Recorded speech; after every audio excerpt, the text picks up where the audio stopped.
ignore that it means more than that. Oh, what's love? Well, New Christian, welcome to you this week as well. This week, we have celebrated something. Today's Sunday.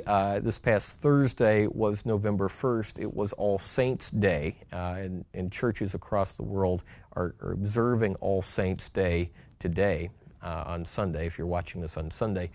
And what's that idea? Well, All Saints' Day is the day on the Christian calendar where we remember those who have gone on before us in the faith. The Bible refers to it in Hebrews 12 as the great cloud of witnesses.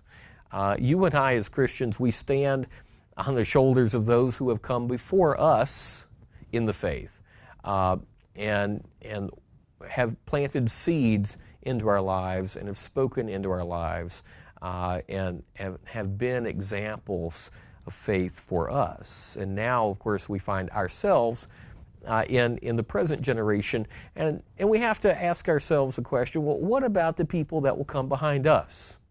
When we become part of that great cloud of witnesses, what will be said of you and of me? There's a song called Find Us Faithful. The words are, may all who come behind us find us faithful. That is my prayer this week for you and for me, that those who come behind us will find us faithful to God, faithful to the idea of loving God with heart, mind, soul, and strength, loving our neighbors ourselves, and demonstrating that in a very real way in a very real world. So I want you to pray this week for that. Pray that God will give you grace to be that kind of example to the people that come behind you. I've heard it said that we're not called to ministry, we're called to intimacy. We're called to ministry in the inevitable outpouring of our love for God.